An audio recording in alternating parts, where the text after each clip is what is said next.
नमस्कार, स्वागत है आपका आरबीएम न्यूज में और मैं हूं आपके साथ नेहा शर्मा। आइए रुक करते हैं खबरों की ओर। लोगों को करोड़ों की चपत लगाने वाले एचबीएन ग्रुप के दफ्तर पर हुआ भारी हंगामा।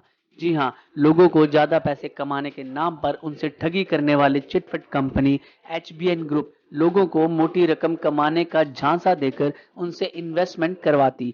पैसा मांगने पर निवेशकों को बार बार धोखे में रखा गया। रकम दुगनी करने के चक्कर में लोगों ने अपनी मेहनत की कमाई के साथ साथ अपने जान पहचान वालों के भी करोड़ों रुपए इस चिटफंड कंपनी में लगवा दिए। अब इनमें से कुछ लोग आत्महत्या करने की कगार पर आ पहुंचे हैं, मगर इनको इनके पैसे वापस कौन देगा? सरकार, सेबी या एचबीएन? अभी तक इस बात का कुछ पता नहीं है। पेश है आरबीएम न्यूज इंडिया की खास रिपोर्ट। यहाँ पर है हमारे साथ कुछ एचबीएन डेयरी कंपनी करके सताए हुए लोग, इनको करोड़ों रुपए इनका लेकर के कंपनी भाग चुकी है। इन्होंने केस भी कर रखा है। तो आज ये महाराष्ट्र से, उत्तर प्रदेश से, हरियाणा, पंजाब, पूरे देश के विभिन्न राज्यों से सभी लोग आए हैं। तो इनसे बात करेंगे। आप हमें ये बताइए, आप इस कंपनी से तमिलनाडु के भी लोग हैं, कैसे आप इस कंपनी के जाते हैं? सर देखिए, सबसे पहले हमने कंपनी के डॉक्यूमेंट्स देखे, जिसमें कंपनी अधिनियम 1956 एक्ट के माध्यम से भारत सरकार की मोहर लगा करके एक रजिस्ट्रार के द्वारा कंपनी को नियमित किया गया। जब कंपनी नियमित की गई है तो इसका मतलब है कि ये हमारी किसी सरकार के माध्यम से इसको लाइसेंस दिया गया और इस लाइसेंस के माध्यम से हम इसके अंदर एक विश्वास के ऊपर चलते गए। सन 2012 तक कंपनी ने लगातार मैच्योरिटी देती गई। उसके बाद कंपनी को एकदम चिट फंड नाम से घोषित कर दिया गया। ऐसा क्यों किया गया, या उसको पहले लाइसेंस क्यों दिया गया? जब कंपनी चिट फंड में आ रही है तो भारत सरकार कहां से हो रही थी उस समय? आपने किस सन से इस कंपनी में जुड़े थे? सर हम 2006 में, कंपनी 1998 से चल रही थी। हमने बहुत सारा देखा, लोगों की बातचीत सुन करके हम 2006 में जुड़े थे। इससे जुड़ते हमारा इतना पैसा हो गया इसमें कि आज हमारे यारे प्यारे रिश्तेदार, जो आज हमारी जो छवि बनी थी बिल्कुल खराब हो चुकी है। पूरे देश के अंदर लोग कुछ आत्महत्या करने को तैयार है, कुछ हो चुकी हैं। बेचारे गरीब आदमी जो सहन नहीं कर सकते, कोई हार्ट अटैक हो गया, और आज हम बिल्कुल परेशान हैं आम जनता से। और आपका कितना पैसा इन्वेस्ट है? सर हमारा अपना फरीदाबाद ब्रांच का कम से कम जो है ना 300 करोड़ रुपए लगा हुआ है, और हमारा पर्सनल रिलेशन वगैरह का भी लगाएं तो 40 से और 1 करोड़ रुपए के लगभग, तो छोटा मोटा करके भी है, उससे ज्यादा ही होगा। मेरा नाम महेंद्र सिंह है। हम 2002 के अंदर इसमें जुड़े थे और हमने जैसे अभी सुजान जी ने बताया है उसी के माध्यम से सारे डॉक्यूमेंट चेक करके तो हमने इस कंपनी में एक विश्वास के साथ जुड़े, और कंपनी लगातार पैसा लोगों का वापस करती जा रही थी। तो ये विश्वास, ये छोटे छोटे लोग जो मजदूर तबके के लोग हैं, किसान तबके के लोग हैं, वही लोग इसके अंदर निवेशक हैं। बड़ा जो सरमाएदार वो कोई निवेशक नहीं है। तो ये कार्यक्रम ऐसे बढ़ता गया।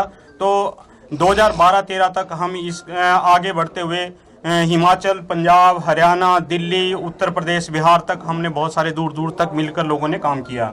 हमारे उदगिर से 50 करोड़ रुपए दे चुके हैं महाराष्ट्र से।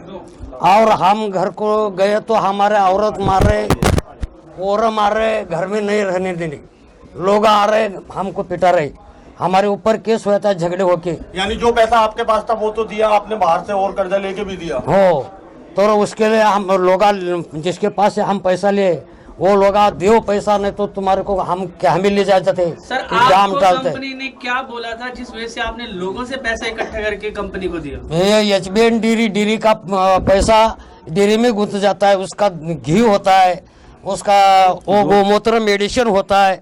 ऐसा आपको कमीशन 6 साल दुप्पट कमीशन मिलता था। मैं सर इससे 11-12 साल से जुड़ा हुआ हूँ इस कंपनी से, और मेरा कम से कम 12 करोड़ रुपए जो है इसके अंदर निवेश किया हुआ है। मैं एमपी से बिलोंग करता हूँ और मेरे एजेंट लोग बहुत ज़्यादा परेशान हैं। मेरे साथ नीचे टीम में बहुत सारे लोग काम करते थे, वो सभी के सभी मुझे बहुत परेशान करते हैं। घर में रहना मुश्किल कर दिया है मेरा। कोई भी कारोबार करने जाता हूँ, उस कारोबार में पहुँच जाते हैं और उसको भी ख़त्म करते हैं। बोले कैसा भी हो मेरे को पैसा ला कर दीजिए। यहाँ हेड ऑफिस आते हैं तो यहाँ कंपनी हमारी कोई भी सुनवाई नहीं करती और धक्के मार के बाहर निकाल दिया जाता है। जो कंपनी के HBN dairy and right limited के नाम से है, और सर्टिफिकेट वगैरह नंबर सब दे रखा है इसमें। मैच्योरिटी फार्म भी भरा गया, डाक टिकट भी लगी हुई है, सभी कुछ इस पे 10 रुपए का देखिए स्टाम्प पेपर भी है। मैं दिखाना चाहूंगा स्लिप लगा हुआ है, आईडी प्रूफ भी लगा हुआ है, आईडी प्रूफ लगा करके और सभी तरह के लीगल तरीके से ये काम किया गया और उसके बाद इनके साथ फ्रॉड किया गया। आप मुझे ये बताइए आपके कितने पैसे जा चुके हैं? का इन्वेस्टमेंट है, बाकी रिश्तेदार और इस सब मिला के हमारे जो साथी वगैरह हैं, परिवार वगैरह है, कम से कम नहीं तो मैं यूपी का हूँ, उत्तर प्रदेश का फतेहपुर डिस्ट्रिक्ट का, करीब 250 करोड़ समथिंग है जो हमारे जितने भी साथ के लोग हैं जिनका इन्वेस्टमेंट है। 2013 तक मैच्योरिटी कंपनी देती रही, कॉन्फ्रेंस करती रही और धीरे धीरे करके बिजनेस बढ़ता चला गया। धीरे धीरे करके जब बढ़ा तो 2013 में जो भी इनका हुआ तो सेबी ने उठा के बंद कर दिया। बंद करने के बाद जब हम हेड ऑफिस आते रहे वे चेक के लिए कि हमको पेमेंट चाहिए, मैच्योरिटी आप करवाओ, तो वहाँ की ब्रांचें बंद कर दी, फतेहपुर की कुशंबी की बंद हो गई, ब्रांच बंद कर दी। आप मुझे ये बताइए आप कितना पैसा गया इस कंपनी में, आप कहाँ से आए? पहले हम छत्तीसगढ़ से हैं सर, छत्तीसगढ़ से, और छत्तीसगढ़ से कम में 100 करोड़ से ज्यादा की मतलब अभी मैच्योरिटी पेंडिंग है। लगातार कंपनी जो है 12 साल तक पैसा दी है और 12 साल के बाद में अभी 2014 तक चलने दिया गया। पूरी सरकार के नजर में भी पूरा काम हुआ है और इसके बाद में अभी जाकर के 2013-14 से कंपनी की मैच्योरिटी बंद है और इससे लोग काफी परेशान हैं। वैसा पूरे हिंदुस्तान से 800 करोड़ का मैटर है ये। और भाभी मैनेजमेंट से उनकी जो प्रतिनिधि आए मैनेजमेंट की तरफ से बात करने, हम उनसे बात कर रहे हैं कि जो कोर्ट में मामला चल रहा है उसमें कोई अड़चन ना डाले और ये लोगों का गरीबों का पैसा है वो देना जरूरी है। और पैसा गरीबों ने अपना बुन बुन से एक एक रुपया जमा करके दिया है और एजेंट लोगों ने भी बेचारों ने यहाँ अपना खुद का भी पैसा डाला है, सब लोगों ने डाला है। तो ये पैसा मिलना चाहिए। तो हम ये रिक्वेस्ट कर रहे हैं मैनेजमेंट को कि ये ऐसा कोई बीच में का रास्ता निकाले और लोगों का पैसा जैसे भी दे या आप दे या कोई भी दे, एनसीएलटी से हो, हमें लोगों से पैसा मिलने से मतलब है, हमें कहीं से भी नहीं, हमें पैसा मिलना चाहिए। जिसमें जो भी टेक्निकली प्रॉब्लम आ रहे हैं या कागजी प्रॉब्लम आ रहे हैं वो सॉल्व करें और ये मिल के ये मीटिंग खत्म करें, क्योंकि हम पूरे हिंदुस्तान से लोग आए हैं। हम लोग मैनेजमेंट के पास एक निवेदन करने आए हैं क्योंकि आज 4 साल से कई लोग आत्महत्या कर चुके हैं, कई लोग परेशान हो रहे हैं, किसी के घर में शादी, किसी के घर में कुछ है, लोग हमको प्रताड़ित कर रहे हैं। इसीलिए आज हम मैनेजमेंट के पूरे ऑल इंडिया लेवल से, पूरे हिंदुस्तान से सभी लोग यहाँ आके इनको एक आवेदन निवेदन कर रहे हैं कि भाई आप ये केस को जल्द से जल्द निपटाइए और पब्लिक का पैसा दीजिए। जो भी प्रॉब्लम आपको अगर आ रही है और हमारे से कोई सहयोग चाहिए तो हम आपको हर तरीके से सहयोग करने को तैयार हैं। Investor not getting money back. Company, we are asking the company 4 years they are going to the SEBI. SEBI will give the order. 1.5 years we are waited there. 2017 June 30th SEBI has given the order. Within 6 months HBN का property cell करने के लिए पैसा वापस लाने के लिए, मतलब प्रॉपर्टी सेल करे उसके बाद पैसे या अभी तक SEBI कुछ नहीं कर दिया। फिर हम कंपनी को पूछा तो हमारा पास कुछ नहीं है, पूरा SEBI में प्रॉपर्टी है, सेटल करे हो जाएगा। हम हमारे लोगों को क्या बोलते थे कि हमारे भरोसे पे हम बिजनेस करो, हम हमारे भरोसे पे लोगों का बिजनेस किया है।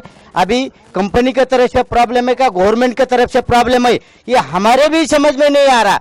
इसलिए आज इतना परेशान है हम लोग। क्या बोलते हैं, हमें तुम्हें देख के बिजनेस किया है, हम तुम्हारे से पैसा वसूल करेंगे। आज तक मैंने मेरा खेत, प्रॉपर्टी, गाड़ी बेच के कम से कम 45 लाख दिया है। दिल्ली से संवाददाता अरुण कौशल की रिपोर्ट, आरबीएम न्यूज इंडिया। आज के लिए बस इतना ही। देश दुनिया की बड़ी खबरों में बने रहने के लिए देखते रहिए आरबीएम न्यूज। नमस्कार।